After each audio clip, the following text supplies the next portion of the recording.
আওয়ামী লীগের কায়দায় বা স্বৈরাচারের যে পুরনো মডেল, সেই মডেলের প্রতিচ্ছবি যারা আবার বাস্তবায়ন করার চেষ্টা করছেন, ঢাকা বিশ্ববিদ্যালয়ের শিক্ষার্থীরা প্রত্যেকে সুবিবেচক। আশা রাখি তারা ব্যালটের মাধ্যমে আপনাদের এই বিষয়গুলো জবাব দেবে। আপনারা চোরকে শাস্তি না দিয়ে প্রতিবাদ যে করেছে তাকে আপনারা শাস্তি দেবেন। যদি আপনারা আমার এই প্রতিবাদ করাটাকে যদি অন্যায় মনে করেন, ঢাকা বিশ্ববিদ্যালয়ের শিক্ষার্থীদের জন্য এই কথাগুলো বলার যদি আমরা অন্যায় মনে করেন, তা আমি এরকম অন্যায় প্রত্যেকটা দিন করতে চাই, বারবার করতে চাই। আমি এই অন্যায় করবই করব। এবং আমার হাতে এখন পর্যন্ত এসে পৌঁছায়নি। জি জি, হ্যাঁ, ওকে। এখানে ব্যাপার আছে, যখন আমি ওদেরকে ধরেছি, ধরার পর ছাত্র দলের যারা যাদের লিফলেট দিয়েছিল তারা আমার সাথে এসে দেখা করেছে।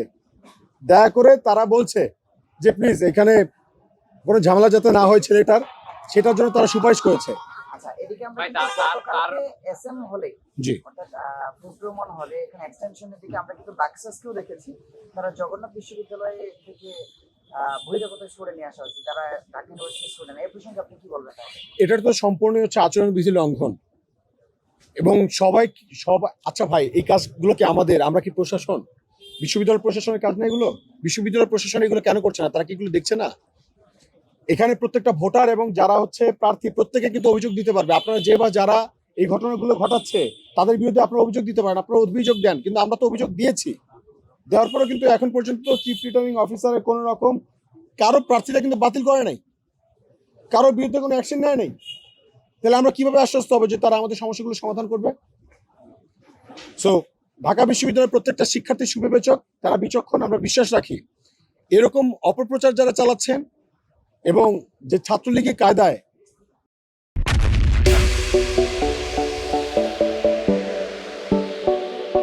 আওয়ামী লীগের কায়দায় বা স্বৈরাচারের যে পুরনো মডেল, সেই মডেলের প্রতিচ্ছবি যারা আবার বাস্তবায়ন করার চেষ্টা করছেন, ঢাকা বিশ্ববিদ্যালয়ের শিক্ষার্থীরা প্রত্যেকে সুবিবেচক।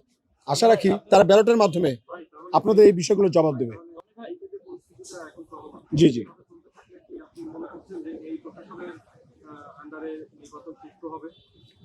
এটা আমাদের একটা উদ্বেগের জায়গা তৈরি হয়েছে।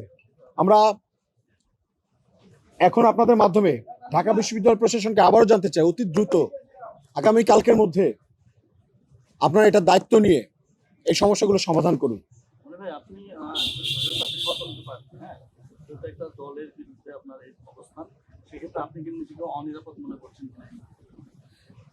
এখন ধরেন, প্রথম কথা হচ্ছে আমাদের নিরাপদ আর অনিরাপদ বলার কি আছে? আমরা তো শহীদ হওয়ার জন্য সেই জুলাইতে প্রস্তুতি নিয়ে রাস্তায় নেমে গিয়েছিলাম। মেরে ফেলবে, মেরে ফেলুক। যদি মেরে ফেলে তো মেরে ফেলুক, অসুবিধা নাই। কি করবে? লাঠি দিয়ে পিটাবে, পিটাক, কোনো অসুবিধা নাই। কিন্তু আপনাদেরকে মনে রাখতে হবে, যদি আমি যেই কাজ করেছি, আমার মনে হয় না যদি ঢাকা কলেজের কোনো শিক্ষার্থী, সবার কাছে আমি প্রশ্ন রেখে গেলাম, আমার কাজটি কি অন্যায় হয়েছে? কোনো চোরকে ধরে দেওয়া কি আমার অন্যায় হয়েছে? প্রতিবাদ করা কি আমার অন্যায় হয়েছে? আর আপনারা চোরকে শাস্তি না দিয়ে প্রতিবাদ যে করেছে তাকে আপনারা শাস্তি দেবেন।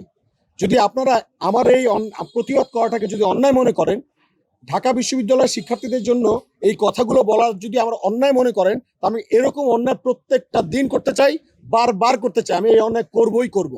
এবং হ্যাঁ, মেরে ফেললে মেরে ফেলেন, এরকম মব ভায়োলেন্স করেন না। যদি কবর দিতে চান কবর দেন, কোনো অসুবিধা নাই। কিন্তু আপনারা মনে রাখবেন, যতক্ষণ বেঁচে আছি ততক্ষণ পর্যন্ত এই যৌক্তিক জায়গা থেকে, যৌক্তিক অবস্থান আমাদের বোল্ড থাকবে, স্ট্রং থাকবে। আমরা কোনো অযৌক্তিকতাকে বা অযৌক্তিক কোনো কর্মকাণ্ডকে প্রশ্রয় দিব না, বা কারো কাছে মাথা নতও করবো না, ইনশাআল্লাহ।